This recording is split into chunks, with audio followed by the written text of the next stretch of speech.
Hey there, this is Matt with Boosted Bronco Garage. Just wanted to show you the next build that we're going to be taking on here. Keep us busy for a couple of weeks. You can see the shop finished in the background. We just got it passed off about a week ago. So let me flip the camera around and we'll look at this new Bronco. All right, so this is the next Bronco that's going to get that Raptor Ecoboost swap. This Bronco came from New Mexico, a customer out there, and it's in pretty darn good shape. There's a few things here and there that we're going to fix as we're doing the powertrain swap to get it where it's prepped for a full body after restoration. So we're just doing the powertrain piece, and then another shop is going to do the rest of the restoration. So presently no engine or trans in it. That's kind of helps us. We don't have to yank it, but yeah, I like the body gaps. The paint is years and years old, but it's a real solid specimen. Should be a nice swap when we're done. So I'll get this one posted up as well as the progress that we're making on this one. Thanks, bye.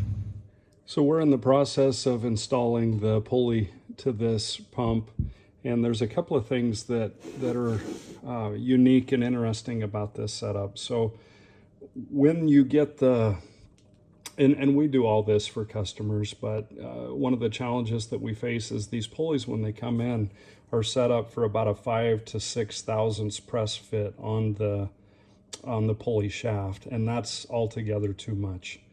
For that size of a shaft, the press fit should be about 3 thousandths. If I were to leave it at 5 or 6, it would be so hard to get on there that I would break the bolt on my power steering pump pusher, the pulley pusher.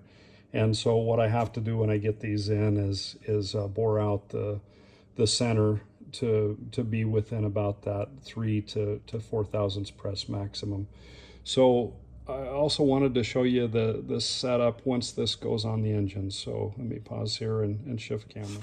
All right, so this shows the power steering bracket setup going on engine. This is a Gen 2 Ecoboost.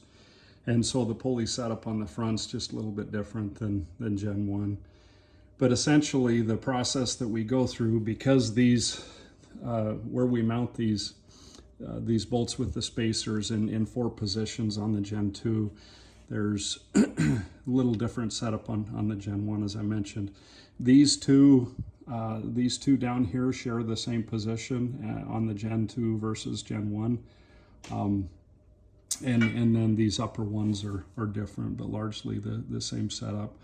So how I do this is I start down here, because we have to make sure that we're completely parallel with the crankshaft pulley or with this setup, and that we're spaced in and out from the engine just right, or you're going to jump a rib on the belt and just have issues down the road. So this is one of the things that I like to do when I first set up the engine before dropping it in, to try and get it as close as possible. And I will admit I've had to make some adjustments once your engines are in too, once things get running and such. That's just the nature of the beast with this.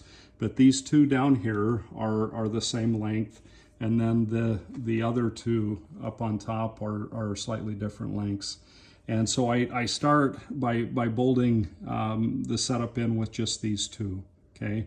And then I take this one here and I try and fit it in to the point where there's just a little bit of pressure, and you can spin this okay before snugging it down, to be able to maintain the flatness in the bracket and such. And the same approach is used for this one too. This one just goes into a pocket, and so you have to loosen these bottom ones to be able to pull that one in and out. But that's the process I go through. These two, keep those fixed, at least for the time being. You might have to make adjustments once the engine's running, but first get everything flat and parallel, and then once the engine's running, if you have to make some adjustments, then you would take the same amount or add with a washer the same amount to each of the bolts. So these two fixed. Get this one to where when these are tight, this one just spins a little bit with a little bit of pressure, and then this one as well. So looking at this, I guess one of the last checks that I like to do is just running a straight edge across the crankshaft pulley. So you can see that there's some rubber on the crankshaft pulley, and so if you can put a little spacer on either side to where you're touching on just metal, or you can catch an edge where you're not where you're not, excuse me, riding on the rubber, which would cause it to be off just a little bit. And then as you apply pressure with that straight edge, you can see in looking down this and take some measurements and line the pulleys up that way. So I wanted to show you one last shot with the belt installed, so I'm going to pause just a moment. All right, so you can see with the, let me get sideways here. You can see with the belt installed. So this is the pump in its mounted location. There's an idler pulley here. So we go completely around the pump, up and over the idler pulley, down around the crankshaft pulley, and then you can visibly see the rest of the routing there in between these two idlers, the tensioner, and then around the alternator, water pump, and then back down. So we end up having about half engagement on the crank pulley, which is just a pinch less than the stock setup, which would have had probably 3/4 engagement there.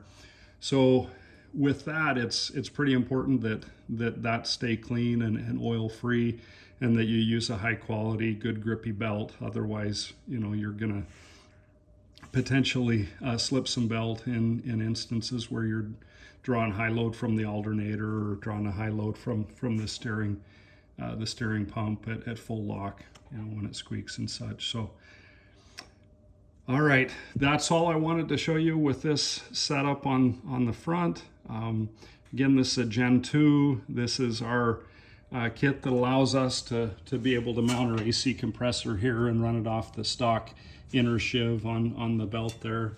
You can see there's 2 sheaves on the crankshaft pulley right in that location. We're running our power steering pump off the outer sheave, and then the inner's dedicated with a stretchy belt to running the AC compressor there.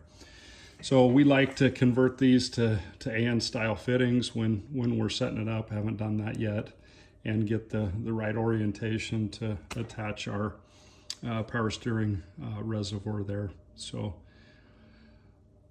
that's all I've got at this point in time on this power steering setup. Again, this is Matt at Boosted Bronco Garage, and you can email us for parts at boostedbroncogarage@gmail.com. Thanks. Till next time. All right. Wanted to show you a couple of last things here. This is with our power steering reservoir mounted. I've yet to put the hose that connects the two.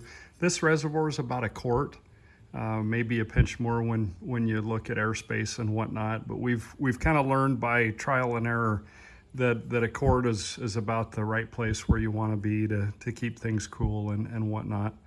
The other thing that we've learned through trial and error is this has an internal baffle. So about 1 inch inside here, there's a vertical baffle that goes up to about here, that as this return port comes in, you can see the 6AN fitting there.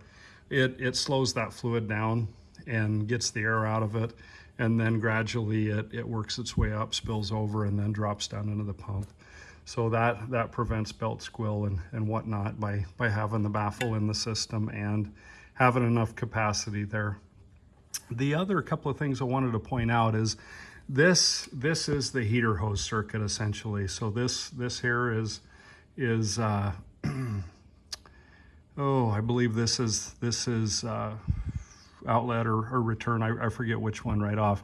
And then this is the other one. It's not critical what direction these go through a heater core, but that's the inlet outlet configuration. We found I've tried several different things for capping this off. I've tried putting a pipe plug up inside here, threading it, just doing a lot of different things. And because of the brittle nature of this plastic that these are made out of, the best thing that you can do is just get these caps. And so they're rubber caps. You can get them for 5/8, 3/4 heater hose, and tap them on there, hose clamp it down. And then this here, this cover plate, originally, so in 2017, the cover plate looked just like this. Okay, I make these, but this looks just like the cover plate for a 2017, 2018-ish vehicle. Around about 2019, as different things got added for this circuit, the heating circuit, I forget if it's transmission, early transmission warm up or whatnot, but a couple of different things got added on here. And so what I do is I cap this original outlet for the heater off, and I will put a 5/8 or 3/4 inch pipe bung on this, and put an elbow on it, and point that elbow up this direction where the heater hose can run up and over and be out of the way of that belt and such. If I'm doing a Dakota Digital, what I like to do is I'll offset that coolant bung, and then I'll put I believe it's I think it's an 1/8 inch pipe bung that the Dakota Digital sensor screws into for water temp. And so that's where I attach the water temp sensor also. So I've just capped this to keep the coolant from pouring out as I'm installing the engine, and we'll add that stuff on later. Another thing, an interesting thing, this is a 1 inch. This is for 1 inch hose. In the stock configuration, there were a couple of things that split off this. There was a Y coming off, and so this 1 inch feeds all of that.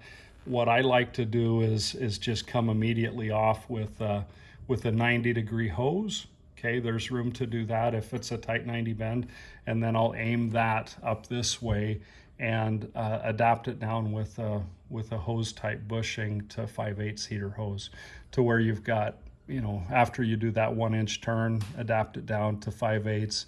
The bung coming out of here ends up being 5/8 heater hose, and I like to just run those across and then up and over to the inner fender and back to the heater core. So that's what I like to do. One other bit of tidbit advice that I'll give as I'm on this topic of Dakota Digital is for the pressure sensor for the Dakota Digital, what I like to do is, this is the pressure side where the sensor is mounted, and then as it flows through the filter and comes back into the block on the back side, that's well, you can't really call it return because it's still high pressure, but I like tapping into this here. And so what I'll do is flatten off this rib a little bit, and I'll weld an 1/8 inch aluminum, 1/8 inch NPT aluminum bung onto that, and then you drill just a tiny hole into the cavity, and that acts as the location for your Dakota Digital oil pressure sensor. And then, the speed sensor setup, I'll talk about that at another point in time. It's kind of a cool deal that the Dakota Digital thing has set up, where you can calibrate the speedometer just based on knowing a set distance, and they've got a calibration sequence and whatnot. And then for the tachometer on the Dakota Digital, and I can go through this at another time as well, just tapping into one of the signal sides of the coils to where it reads, number one coil each time, the 12-volt signal coming there. So this engine, typically there isn't a tachometer output from the PCM, and you just have to pull it that way, getting the signal from one of the coils. So that was the gist of what I wanted to show on this install. Again, we're getting ready to pop this new Raptor takeout engine into a newer Bronco, or I shouldn't say newer, it's a classic Bronco, but it's in pretty decent shape. Has been given some attention to where it's in really good shape. So sorry for the add-on here. I just had a couple ideas before I wrap the video up, and I'll continue to show you progress as we get this ready with the transfer case and shifter on, and prep it with mounts and whatnot to drop it in. Signing off, Boosted Bronco Garage. This is Matt. Have a good one. Bye.